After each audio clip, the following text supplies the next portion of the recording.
Bab 1785. Aku ingin lebih. Seorang pengusaha tetaplah seorang pengusaha, terutama kekuatan besar di dunia ketiga seperti Jimmy. Mereka bahkan yang terbaik dalam bisnis. Di dunia, tidak ada bisnis yang tidak bisa dilakukan, tawar-menawar yang tidak seimbang, hanya jika tidak ada nilai yang cukup untuk diperdagangkan. Jimmy memandang Fang Yin dengan ekspresi tenang, tanpa sedikit pun rasa kagum pada kemampuan masternya. Ketidakpedulian yang dia tunjukkan juga seperti seorang ahli yang tiada taranya. Namun, kemampuannya adalah uang. Fang Yin tidak berbicara, dia tidak tertarik pada uang. Kalau tidak, dengan kekuatannya, dia pasti bisa memenangkan sekelompok orang dan menciptakan kerajaan bisnis yang kuat. Tapi itu bukan tujuannya. Dia hanya menginginkan lembar tinju, dan dia hanya ingin menemukan tempat di mana bagian belakang lembar tinju berada, sedangkan yang lain, dia tidak tertarik sama sekali. Kita bekerja sama, Tuan Fang Yin, masing-masing bisa memperoleh apa yang dibutuhkan, kata Jimmy. Anda mendapatkan apa yang Anda inginkan, saya mendapatkan apa yang saya inginkan, dan kita bisa berteman satu sama lain. Ini bukan keuntungan kecil. Anda bisa mempercayai saya, dan saya pikir Tuan Fang Yin tahu jelas bahwa saya tidak berani menipu Anda. Dia tersenyum, dan ada sedikit pujian dalam kata-katanya. Tetapi pada kenyataannya, dua orang ini saling tahu apa yang mereka pikirkan. Semakin tinggi level orang, semakin licik dan semakin tahu bagaimana menyembunyikan emosi mereka yang sebenarnya. Fang Yin juga tidak bodoh. Kerja sama, lalu kerja sama. Transaksi, tentu saja, hanya akan menjadi transaksi. Sebelum mencapai tujuannya, sebelum mendapatkan apa yang diinginkannya, Fang Yin secara tertutup juga tidak akan mengungkapkan emosinya. Kalau tidak, nada kata-kata Jimmy tadi adalah kejahatan besar baginya. Ya. Suara Fang Yin rendah dan tidak ada omong kosong yang tidak perlu. Aku menginginkan sesuatu, kamu dapat menemukannya untukku sekarang. Tidak masalah. Jimmy mengangguk. Melihat Fang Yin pergi, Jimmy bersandar di kursi, memainkan lembaran di ibu jarinya, menggosoknya dengan lembut. Benda ini sangat berharga, dibeli di pelelangan, tetapi harganya tidak mahal, karena tidak sedikit orang pada waktu itu yang dapat melihat bahwa itu istimewa. Kenapa semuanya mencari tempat itu? Sepertinya tebakan kakek benar. Bagian belakang lembaran tinju itu tidak mudah. Jimmy menyipitkan matanya, menghela nafas sedikit, dan menatap lembaran di jari-jarinya. Apakah asalnya sama? Ketika bertemu Fang Yin, dia tidak terkejut. Untuk orang-orang dari timur, terutama master seperti Fang Yin, Jimmy selalu menjaga minat tertentu dan juga waspada. Dia sudah lama tahu bahwa seseorang akan menemukan dunia ketiga cepat atau lambat, karena dia tahu bahwa akan ada seseorang yang tertarik dengan buku-buku tinju kuno itu. Secara bertahap, ada secercah cahaya di matanya, dan jejak keserakahan secara bertahap muncul. Di masa lalu, dia hanya ingin menjadi kekuatan utama di dunia ketiga dan mencapai tingkat yang lebih tinggi, tetapi dia tidak pernah berani berpikir untuk berdiri di puncak. Tapi sekarang, dia menginginkan lebih dari ini. Saling menggunakan. Jimmy mencibir. Pada waktu itu, medan perang di Timur Tengah. Semangat juang dan kohesi tentara keluarga Li sangat kuat dan menakjubkan.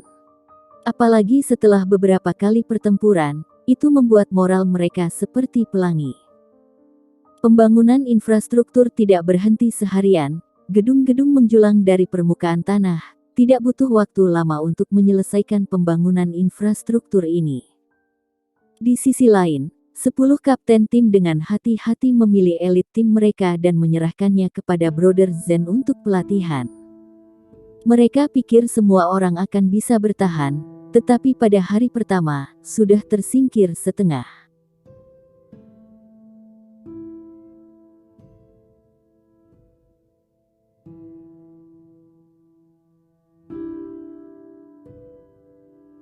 Bab 1786.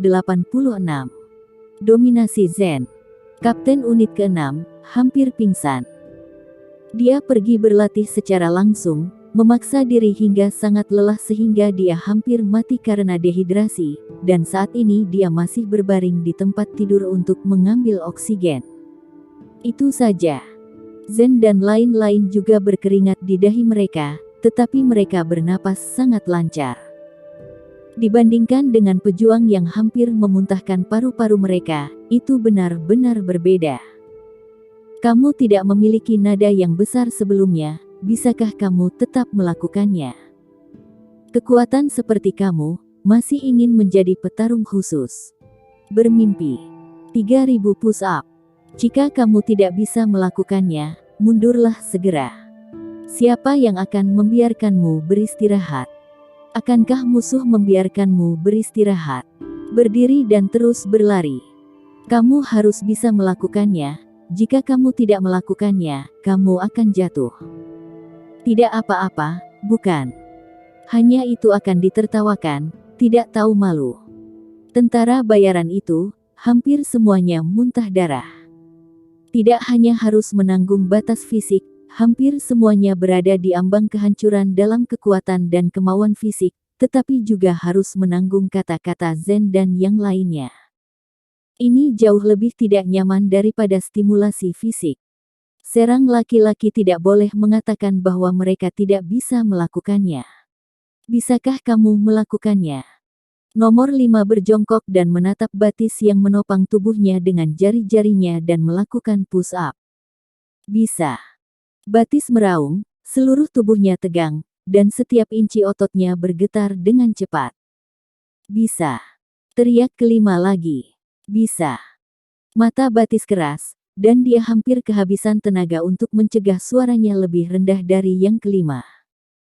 Dia telah melihat dengan matanya sendiri, orang-orang ini luar biasa. Dibandingkan dengan mereka, dia tidak berada di level yang sama sekali. Mereka adalah dewa pembunuh sejati, pejuang sejati, diri mereka sendiri. Mereka masih jauh. Kali ini ada kesempatan untuk membiarkannya mengikuti, meningkatkannya, dan membuatnya lebih kuat seperti yang dikatakan Grey Z, jadi dia tidak mau ketinggalan. Bahkan jika pelatihan semacam ini hampir menghancurkan keinginan orang, dia masih harus menggertakkan giginya dan bertahan. Di awal 300 orang, sekarang tinggal kurang dari 60 orang. Brother Zen melirik, wajahnya tanpa ekspresi. Tidak ada apa-apanya. Jika Grey Z ada di sini, dia mungkin akan menendangnya ke dalam lumpur. Ketika Grey Z melatihnya sampai mati, teriakan Brother Zen lebih keras dari mereka. Saudara Zen, maaf. Li Gen menganggukkan kepalanya. Kami membutuhkan unit khusus yang didedikasikan untuk melakukan beberapa tugas tertentu, yang penting. Jangan khawatir, orang-orang berlatih, kami memiliki pengalaman. Saudara Zen membuka mulutnya, menunjukkan 2 baris gigi putih. Tentu saja, hanya melatih ini tidak cukup, mereka harus mempelajari lebih banyak hal, seperti budaya, seperti berbagai pengetahuan. Pengetahuan adalah kekuatan. Li Gendong terkejut, Brother Zen apa yang dia katakan membuatnya agak tidak responsif. Kakak Zen, apa maksudmu? Mengembangkan bakat serba bisa bukan hanya orang yang berpikiran sederhana dengan anggota tubuh yang berkembang dengan baik. Anda pasti mengerti. Brother Zen sekarang rajin dan sering belajar. Dia dibimbing oleh legenda provinsi. Keadaan pikiran hari ini adalah segalanya. Tidak dapat dibandingkan dengan masa lalu, dan semakin banyak dia belajar, semakin dia merasa bahwa saya banyak kekurangan. Li Gendong mengangguk. Saya mengerti, saya akan mengatur ini. Dia berbicara ketika seseorang berlari dengan cepat, wajahnya serius dan sedikit gugup. Ada tentara bayaran yang datang ke arah kita, melihat bendera, itu adalah kelompok tentara bayaran pedang suci. Ekspresi Li Gendong berubah. Kedatangan. Kelompok tentara bayaran pedang suci akan datang. Itu adalah raja medan perang ini, raja yang memang pantas, yang kekuatannya jauh melebihi pasukan keluarga Li mereka. Mereka datang. Apakah mereka akan menghancurkan pasukan keluarga Li? Berapa banyak orangnya di sini? Li Gendong bertanya dengan cepat, mengepalkan tinjunya, siap bertempur.